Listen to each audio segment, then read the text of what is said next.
स्वागत है आपका all in one education hub चयन 3.0 में। आज हम बात करेंगे संज्ञा टॉपिक के बारे में।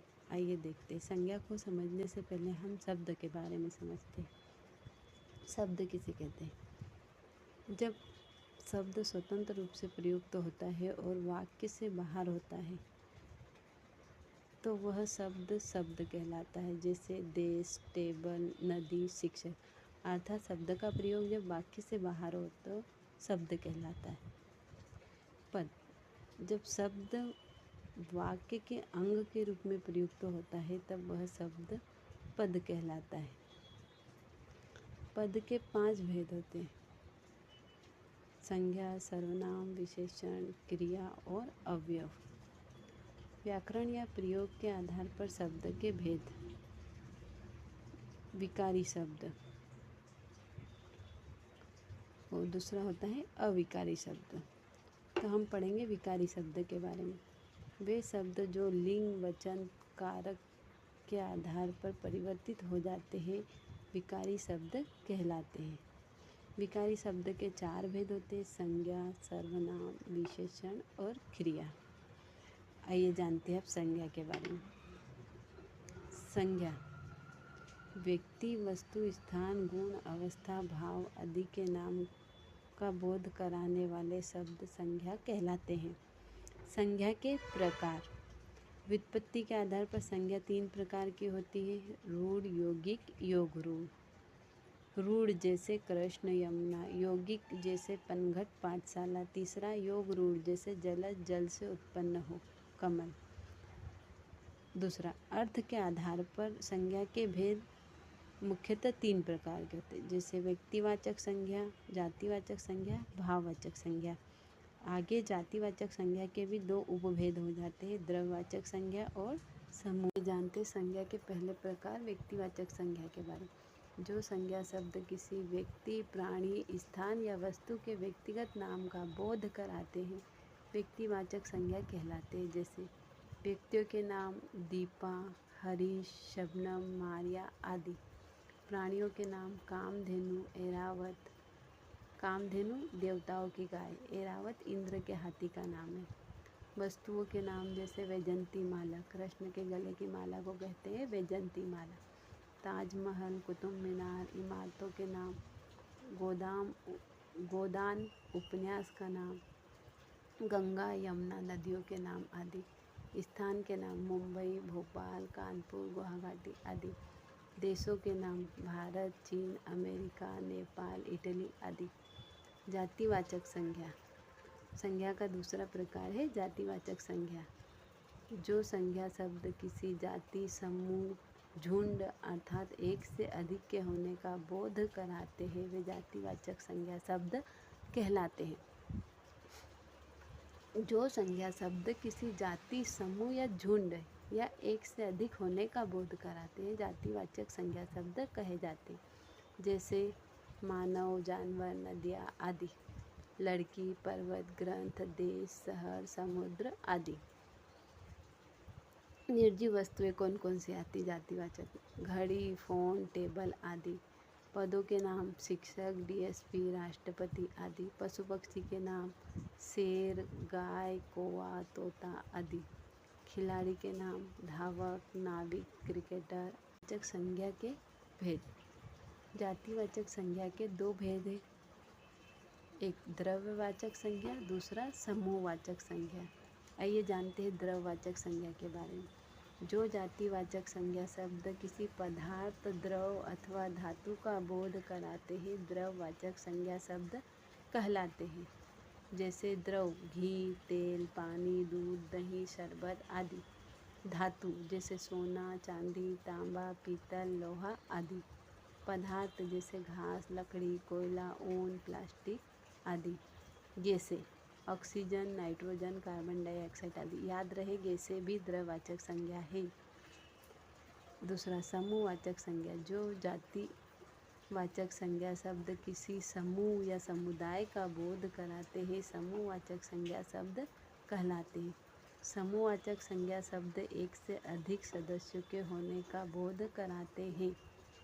जैसे कक्षा, सेना, टीम, पुलिस, WHO, बीजेपी, संसद, जुलूस, प्रेस आदि, अर्थात समूह या समुदाय का बोध कराते हुए शब्द समूहवाचक संज्ञा शब्द कहलाते हैं। भाववाचक संज्ञा। संज्ञा का तीसरा प्रकार है भाववाचक संज्ञा। जो संज्ञा शब्द किसी व्यक्ति या वस्तु के गुण, दोष, स्वभाव, धर्म, भाव, अवस्था, स्थिति, संकल्पना आदि का बोध कराते भाववाचक संज्ञा शब्द कहलाते हैं। भाव कैसे, जैसे प्रेम का भाव, डर का, क्रोध का, दया का, सुख दुख का, मृत्यु की अवस्था, जन्म अवस्था, अच्छाई, बुराई, ईमानदारी, बेईमानी, भय, जवानी, बुढ़ापा, लंबाई, चौड़ाई आदि। भाववाचक संज्ञा शब्दों का प्रयोग हमेशा एक वचन के रूप में करते हैं। अगर इसका प्रयोग बहुवचन के रूप में करते हैं शब्दों का परस्पर परिवर्तन। आइए देखते हैं। संज्ञा शब्दों का नामकरण तथा संज्ञा शब्द का भेद वाक्य में प्रयुक्त उस शब्द के प्रकार अर्थात कार्य के आधार पर किया जाता है। जो शब्द जो कार्य करेगा वही उसका संज्ञा प्रकार कहलाएगा। जैसे व्यक्तिवाचक संज्ञा का जातिवाचक संज्ञा के रूप में प्रयोग। भाई मुझ सूरदास की मदद करो। यहाँ सूरदास तो व्यक्तिवाचक संज्ञा है, लेकिन प्रयोग किस रूप में हुआ? अंधों के लिए, अतः यह जातिवाचक का काम करेगा। हमारे देश को जयचंदों ने ही लूटा। जयचंद किसी का नाम है, व्यक्तिवाचक संज्ञा है, लेकिन यह धोखेबाजों के लिए प्रयोग हुआ है, इसलिए ये जातिवाचक का कार्य करेगा। वह तो विभीषण निकला, उसने अपनों भाइयों को धोखा दिया। विभीषण यह किसी का नाम है, अर्थात व्यक्तिवाचक संज्ञा है, लेकिन प्रयोग किस रूप में हो रहा है? जातिवाचक संज्ञा के रूप में, विश्वासघात के लिए। जातिवाचक संज्ञा का व्यक्तिवाचक संज्ञा के रूप में प्रयोग। नेताजी ने कहा था तुम मुझे खून दो मैं तुम्हें आज़ादी दूंगा। नेताजी से तात्पर्य सुभाष चंद्र बोस है, लेकिन नेताजी सबके लिए, जातिवाचक संज्ञा। पंडित जी हमारे देश के पहले प्रधानमंत्री थे। पंडित जी का प्रयोग के व्यक्तिवाचक के रूप में होता, पंडित जवाहरलाल नेहरू। महात्मा जी के बलिदान के कारण ही भारत स्वतंत्र हुआ। यहाँ महात्मा जातिवाचक संज्ञा है, लेकिन इसका प्रयोग महात्मा गांधी के लिए हो रहा है, इसलिए ये व्यक्तिवाचक संज्ञा है। आज़ादी के बाद सरदार देश के उप प्रधानमंत्री बने। यहाँ सरदार जातिवाचक संज्ञा है, लेकिन प्रयोग सरदार पटेल के लिए हो रहा है, इसलिए यह व्यक्तिवाचक संज्ञा के रूप में प्रयोग होता है। भाववाचक संज्ञा का जातिवाचक संज्ञा के रूप में प्रयोग। यदि भाववाचक संज्ञा शब्दों का प्रयोग एक वचन में न हो तथा बहुवचन में किया जाए तो वे शब्द जातिवाचक संज्ञा बन जाते हैं। जैसे बीमारी से बच कर रहो, यहाँ पर बीमारी भाववाचक है, लेकिन इतनी तरह की बीमारियों से बचने से कैसे बचे, तो बीमारियाँ बहुवचन हो गई, अर्थात ये जातिवाचक का संज्ञा के रूप में प्रयुक्त हो रही है। बुराई मत करो, बुराई एक वचन है, इसलिए यह भाववाचक संज्ञा है, लेकिन बुराइयों से बचकर रहना तो बुराइयाँ बहुवचन है, इसलिए ये जातिवाचक संज्ञा बन गया। सफलता एक दिन अवश्य मिलेगी, सफलता एक वचन है, इसलिए भाववाचक। अवश्य मिलेगी, सफलताएं किसे अच्छी नहीं लगती, तो यहाँ सफलताएं बहुवचन है, इसलिए यह इसका प्रयोग जातिवाचक के रूप में किया जाता है। भाववाचक संज्ञा शब्द का निर्माण कैसे करते? जातिवाचक संज्ञा से भाववाचक बनाना। जातिवाचक संज्ञा शब्द जैसे कवि से का भाववाचक क्या हो जाएगा? कवित्व। पुरुष का भाववाचक संज्ञा शब्द पुरुषत्व। ब्राह्मण का ब्राह्मणत्व। युवक का यौवन। मित्र का मित्रता, मैत्री। रंग का भाववाचक संज्ञा शब्द क्या होगा? रंगत। राक्षस का राक्षसत्व। सेवक का सेवा भाव। वकील का भाव क्या होगा? वकालत, अर्थात भाववाचक संज्ञा क्या हो गई? वकालत। कुमार का कौमार्य।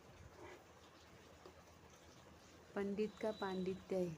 क्षत्रिय का क्षत्रित्व। स्वामी का स्वामित्व भाववाचक हो जाएगा। पिता का भाववाचक संज्ञा पितृत्व। प्रभु का प्रभुत्व। स्त्री का स्त्रीत्व। शिशु के भाववाचक हो जाएगा सेव से सव।